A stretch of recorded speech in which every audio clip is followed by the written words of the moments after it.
Tyler Perry's a machine. Yes. Right? The business mind, the ability to really change the narrative. The crazy part is, who do you think partners with this black man to do projects now? You say you watched Oprah do it. Is this you as just a student?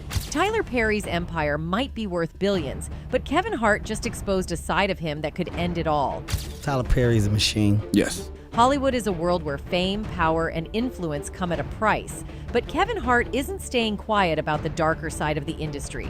And when he pointed a finger at Tyler Perry, it sent shockwaves through fans and insiders alike. Tyler Perry is one of the smartest on the planet. And he's not smart from a rocket scientist, brilliant, I have all the answers perspective. He's smart from the side of, why can't we do that? Is Tyler Perry really Hollywood's black gatekeeper, as some have claimed? And what's the truth behind the whispers of strange dress rituals and secret deals that stars allegedly go through to rise to the top? Nobody owned that dress. Right. But me. That's right. Nobody told me. It's a $2 billion franchise. Nobody told me to put it on. From accusations about black men being pushed into compromising roles to shocking stories of manipulation and control, Kevin Hart's revelations pull back the curtain on what might be Hollywood's most closely guarded secrets. The new pope is 9-year-old Oscar nominee, Kevin Wallace. And it's not just Kevin Hart. Others in the industry are raising questions too, hinting that Tyler Perry might be more than just Hollywood's black gatekeeper. When I see that they put every black man in the movies in a dress at some point in their career, I'll be connecting them down like, wow, all these brothers gotta wear a dress. Could Perry really be part of the secretive and shady rituals that some claim are the cost of fame? Dave Chappelle has some pretty strong feelings about Kevin Hart's career lately, and he didn't hold back when he shared them. According to Chappelle, Kevin might be crossing lines he normally wouldn't just to keep climbing the Hollywood ladder, and he thinks Tyler Perry's influence has a lot to do with it. When Kevin found out Chappelle was talking about this publicly, he wasn't exactly thrilled. In fact, he was so upset that he confronted Chappelle about it. Now, everyone's left wondering what's really going on between these two, and if this tension is going to mess up their friendship. When things happen that can possibly affect your brand, your brand can be diminished, and you don't want that to happen. So, protecting my brand is definitely a priority. Then things really hit the fan when Kevin Hart appeared on TV wearing women's clothes. This caused a major uproar, especially because Kevin had previously made it clear that he wouldn't compromise his principles for fame. He'd even distanced himself from similar moves made by others in Hollywood, so seeing him do this left a lot of people scratching their heads. I was like, no, I'm gonna look stupid. At the end of the day, you gotta know that you're a brand. After that, Kevin popped up on another show acting like none of it mattered. His brand, his dignity, everything. This rubbed Chappelle the wrong way big time. See, Chappelle has always been about respecting yourself and calling out how Hollywood mistreats black artists. Watching Kevin shrug it all off didn't sit well with him at all. Pope Kevin is lifting her arms into her signature muscle man pose. Chappelle didn't just keep his thoughts to himself either. He spilled the tea on how Kevin ended up in this situation. And guess who he pointed the finger at? Tyler Perry. Chappelle claims Tyler's been grooming black artists to fit a certain mold, and a lot of people agree. There's no animosity there, but there's an awareness of where the void is. So now I take that, I make sure I apply it to mine. According to him, it is Tyler who has been involved in grooming black artists. This belief among people was further intensified when an online user uploaded a video. This individual chose to openly voice her discontent with Tyler Perry's films, highlighting what she believed to be a bias in his work. Taking her critique a step further, she went on to create and share a video on social media, drawing a comparison between Tyler Perry's films and what she considered to be subpar quality. Her criticism did not stop at this point. The woman claimed that Tyler Perry possesses a fear of white people, asserting that this fear was impacting his creative decisions and choices. Her statements resonated with others, prompting them to express their opinions on Tyler Perry and his body of work. And they said they loved the script, but they wasn't sure how the film was going to turn out, so they passed. These videos imply that there might be a hidden truth beneath the surface. The question arises, what could be Tyler Perry's secret that has led some dark-skinned actors to decline working with him? Tyler Perry made a big name for himself, breaking out in Atlanta's theater scene and hitting it big with his Medea movies. But his rise hasn't been without drama. There's even talk that his ego got so big he ended up clashing with major players, including Oprah. In Hollywood's cutthroat world, getting ahead sometimes means bending the rules, and Perry seems to know all about that. When I'm hearing all this noise, man, it was crazy because there were no black people on television. Before diversity became a thing, Tyler Perry was the only one out there for a long time. After his big success at the box office, Tyler Perry took his talents to TV with House of Pain, which was a major hit. But the drama wasn't far behind. When Perry started working on a spin-off called Meet the Browns, controversy flared up. According to Deadline, Perry fired 4 writers who'd pushed for union contracts, causing quite a stir in the industry. Writer Terry Jackson voiced her frustration, telling Deadline, "We were good enough to create over 100 episodes, but now when it's time to share the benefits of syndication and spin-offs, he's cutting us loose unless we accept a terrible deal." In response, Perry doubled down, deciding to take full creative control and write everything himself. But the union clashes didn't stop there. In 2015, SAG-AFTRA and Actors Equity banned their members from working on Perry's stage play Medea on the Run because his production company wouldn't agree to union contracts. While Perry's hustle and profit-driven approach have brought him enormous success, his methods have drawn mixed reactions within the entertainment world. Some admire his work ethic, while others see his actions as a disregard for industry standards and fair treatment. There's a camera on you, baby. Is that a camera on me right back behind you. Oh, hello, praise the Lord. We'd like to tell everybody in Dallas that we are on our way. Thank you. Following the success of House of Pain and Meet the Browns, African-American journalist and cultural critic Jamila Lemieux penned an open letter to Tyler Perry, published by NPR. In her letter, Lemieux conveyed her discomfort with Perry's utilization of stereotypes in his work. She expressed, "Through her, the country has laughed at one of the most important members of the Black community, Mother Dear, the beloved matriarch. I just can't quite get with seeing Mother Dear played by a 6'3" man with prosthetic breasts flopping in the wind. Our mothers and grandmothers deserve much more than that. Heck, our fathers and grandfathers deserve more. Mr. Perry, you have told the Hollywood old guard to kiss your backside, and I appreciate that, brother. But many Black folks have expressed some of the very same attitudes about your work that white critics have. Notably, acclaimed film director Spike Lee is among the prominent figures who criticized Tyler Perry for employing stereotypical characters in his work.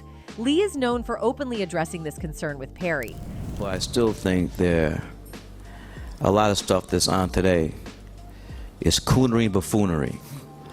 And I know it's making a lot of money. Spike Lee continued to assert that due to the production of stereotypical movies, individuals like Tyler Perry were breaking records. From Lee's perspective, the industry could elevate its standards by steering clear of biased and nonsensical films that feature designated one-dimensional characters. Breaking records, but we could do better. Tyler Perry's casting and character portrayal choices have become a noticeable point of discussion among viewers, sparking conversations about his business strategy.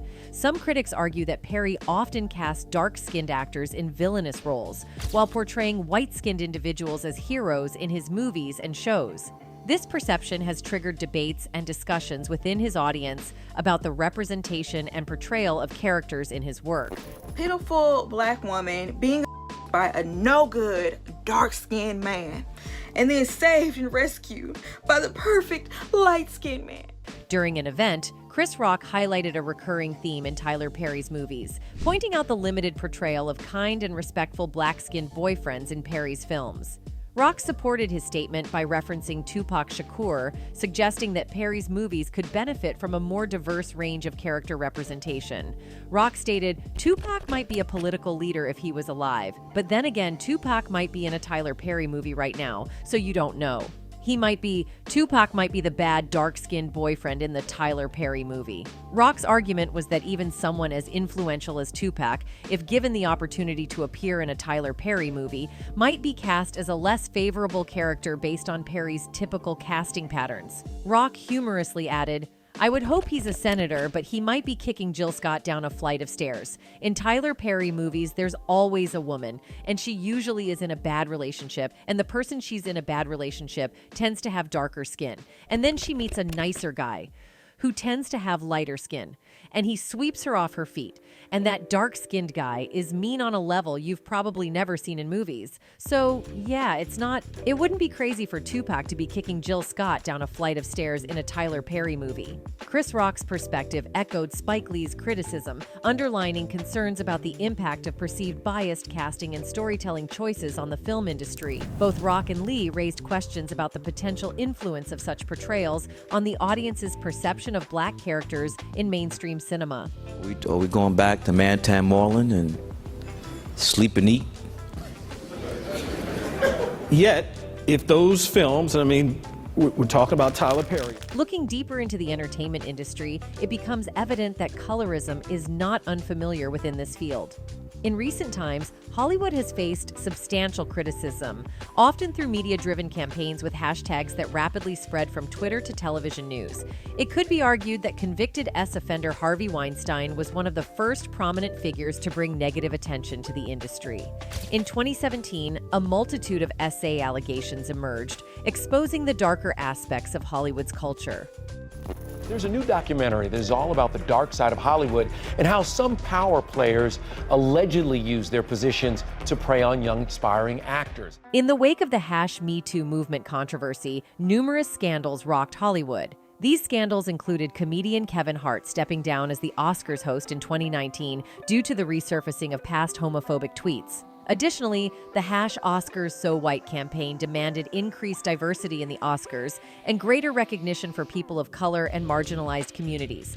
So, Hollywood's reputation has been significantly tarnished, with the once illustrious Walk of Fame appearing more like an uninspiring walk of shame without stars. Kevin Hart has stepped down from hosting this year's Oscars. He put out a statement on Twitter tonight saying, "I have made the choice to step down." On a February afternoon in 1940s America, actress Hattie McDaniel made history by achieving a groundbreaking milestone, winning the Oscar for Best Supporting Actress in Gone with the Wind, 1940. Her victory was a momentous occasion as she became the first African American to receive this prestigious film award. However, the joy of this achievement was tempered by the harsh reality that she would be segregated from the rest of the attendees at an Oscar ceremony that effectively operated as a whites-only event.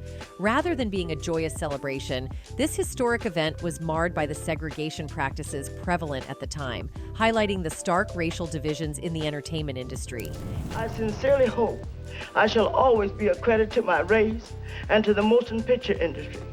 My heart is too full to tell you just how I feel. 80 years later, the film industry continues to grapple with a persistent form of routine discrimination, despite some strides toward increasing diversity.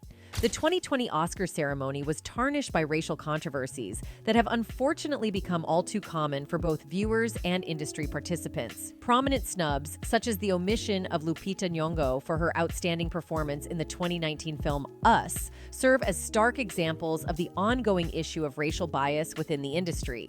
And the Oscar goes to Lupita Nyong'o.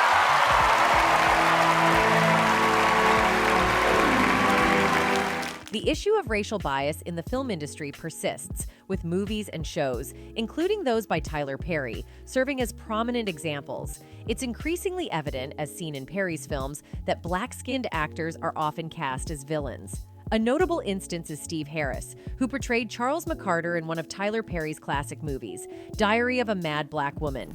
Despite being a successful lawyer, Charles reveals the existence of another woman in his life to his wife, Helen, and proceeds to treat her disrespectfully, ultimately ejecting her from their home. But Dave also said that the public's perception of Hollywood is at odds with reality, and that it is filled with lovable people like Tyler. Dave supposedly remarked that once you see their genuine faces, you won't be able to stand them since they are too diabolical to bear.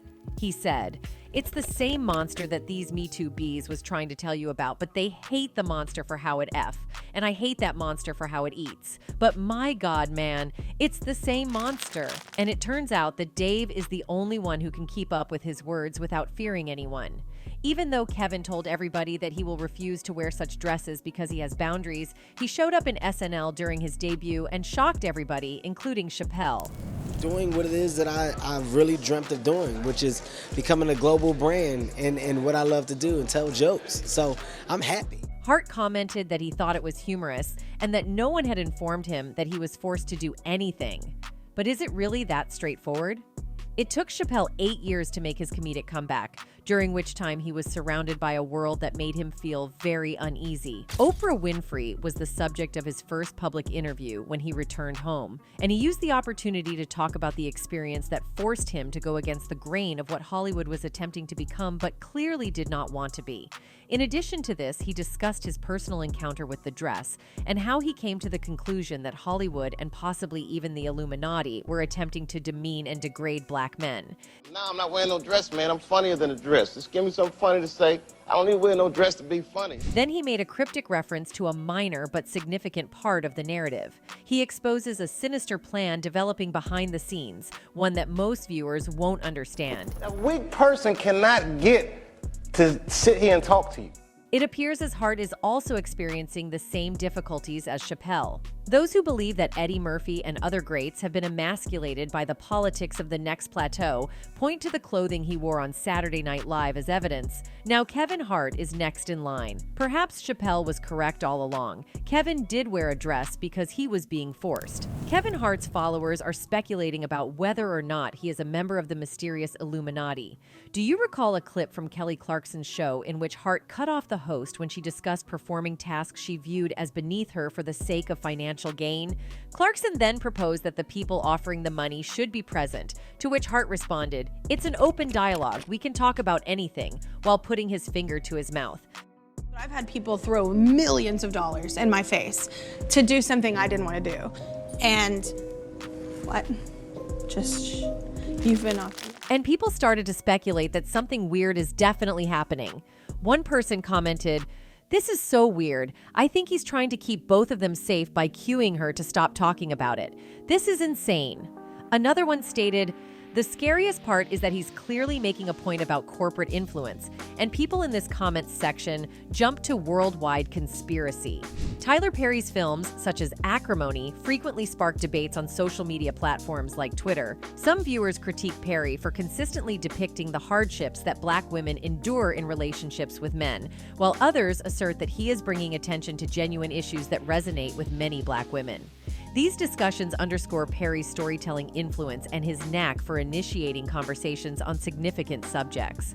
Tyler Perry's critics contend that notwithstanding his positive impact on the black community, he should be subject to scrutiny for certain shortcomings.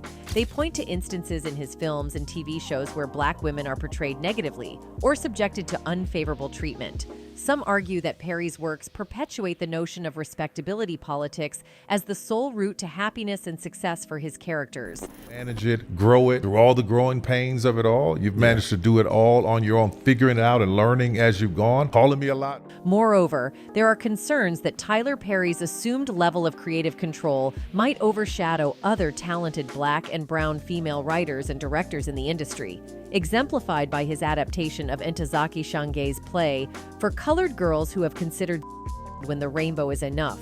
These criticisms reflect a call for a more nuanced and responsible portrayal of characters and narratives in Perry's work.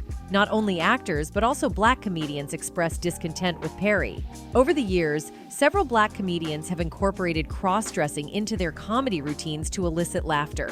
This choice involves juxtaposing their commanding presence with the humorous visual of them in dresses and heels. While this approach generates comedic moments, it also carries underlying implications. What are the consequences of using cross-dressing as a comedic tool in this context? As Dave Chappelle said, When I see that they put every black man in the movies in a dress at some point in their career, I'll be connecting them down like, wow, all these brothers got to wear a dress. During a recent guest appearance on Oprah's show, comedian Dave Chappelle posed an intriguing question. He questioned why so many accomplished black male entertainers have chosen to embrace cross-dressing at some point in their careers. One notable example is Martin Lawrence, who gained recognition for his lead role in the Big Mama's House series. Likewise, Eddie Murphy incorporated a female character into his repertoire of roles in the Nutty Professor film series. Jamie Foxx made a lasting impression with his unforgettable Ugly Wanda character on In Living Color, while Marlon and Shawn Wayans delved into gender reversal for their roles in White Chicks. Furthermore, the less successful Juwanna Mann movie from a few years ago is a chapter that some may prefer to leave in the past. Ooh, that girl get around.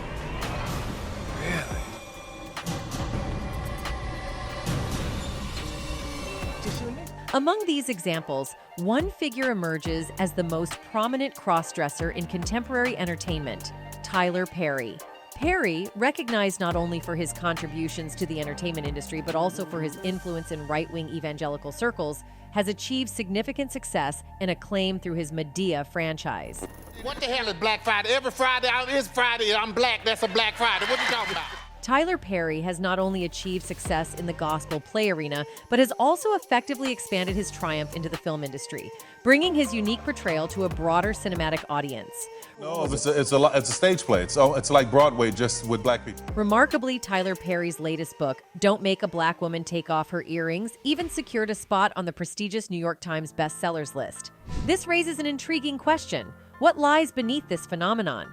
Why do these artists choose to engage in acts that may appear to challenge traditional masculinity? And why does the audience enthusiastically embrace the spectacle of black men in such situations? One perspective is that portraying black masculinity in a more feminine context could potentially reduce the perception of threat and increase comfort for certain individuals.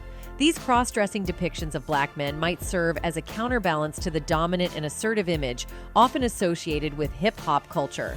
Anyway, Tyler Perry has also been previously called out by the creators of Boondocks. The Boondocks is widely considered one of the funniest shows to ever grace television. Known for pushing the limit on satire, the program has attracted plenty of critics since its 2005 debut. This reportedly includes movie mogul Tyler Perry, who was the subject of a controversial throwback episode. Created by cartoonist Aaron Magruder, the Boondocks revolves around two black boys, political enthusiast Huey and his impressionable, gangster wannabe brother Riley. Originally from the south side of Chicago, the two wind up moving to a predominantly white suburb in the city to live with their granddad, Robert Jebediah Grandad Freeman. The Boondocks follows the two as they navigate life in their new neighborhood. Across 4 seasons, it explored themes such as race and politics, all while providing plenty of punch and humor. It enjoyed a 9-year run on the air before ending in 2014. In 2010, the Boondocks ran an episode called Pause that riffed on Perry, the creator of Madea, an eccentric gun-toting grandma who appears in several of his plays and movies. Grandad winds up getting cast in a play by Winston Jerome, who plays a character reminiscent of Madea. But the thing is, Jerome is a secretly gay man who doesn't really care about religion. He just uses it to shield his true Jesus, how can I further spread your message of cross-dressing? After the episode aired, numerous reports emerged claiming the episode had upset Perry. Supposedly, very soon after the Pause episode of Boondocks, Perry fired his entire staff in order to control any leaks of information. Rumors also have it that the Madea creator filed a lawsuit against Boondocks creator Aaron Magruder, but Perry denied any of that. Instead of elaborating on the topic, he said, "Just like the Spike Lee situation, I feel that no response is the best response. I'm just going to leave it at that. But I will tell you this, there is absolutely no truth to the rumor that I'm suing the Boondocks. Those are all lies. I'm not suing anybody over that, and I haven't fired anyone because of that show either. I don't know where all that came from." Despite denying it, the Los Angeles Times reported that Perry allegedly did take some sort of action over it. Sources told the outlet that he contacted Turner Broadcasting and complained loudly about the episode and even threatened to rethink his relationship with the company. Perry had several shows on the network's channel TBS at the time. The report mentions that the episode pretty much disappeared from airwaves after that. However, the outlet did not know whether the episode had been banned. Meanwhile, Carl Jones, one of the writers, producers, and actors responsible for bringing the Boondocks to life, recently revealed what actually happened. Talking about Winston Jerome, Jones describes how the character came about and why it made Tyler Perry so darn mad. Carl was even close to meeting Tyler Perry in person, but got shot down after an entertainer friend of his remembered his unspoken beef with the Madea creator. One time I was in Atlanta and Michael Jai White, Spawn, Blood and Bone, who I worked with on Black Dynamite, was shooting something for Tyler, and he was like, "You're in Atlanta, you should come by the set." And I was like, "All right, cool." Then we got off the phone and he called me back and he says, "On second thought, I forgot about that. No, don't come by the set." Jones goes on to talk about how they were able to convince Adult Swim to air the episode in the first place, and how the original script included a much more direct depiction of Tyler Perry by actually giving his name to the gay cult leader who eventually ends up being called Winston Jerome.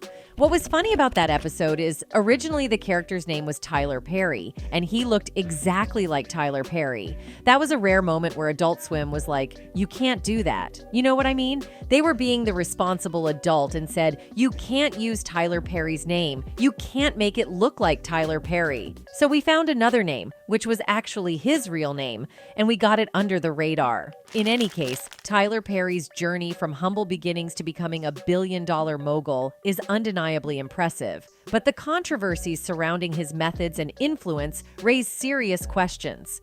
Kevin Hart's willingness to speak out against someone so powerful in the industry shows that not everyone is willing to play by Hollywood's rules anymore. And it's not just Kevin. Others are beginning to share their own stories, challenging the way the entertainment world operates behind the scenes. In the end, the battle between artistic freedom, dignity, and the pursuit of fame and fortune is one that's not unique to Hollywood. But as more voices come forward, the curtain is being pulled back on what it really takes to rise to the top.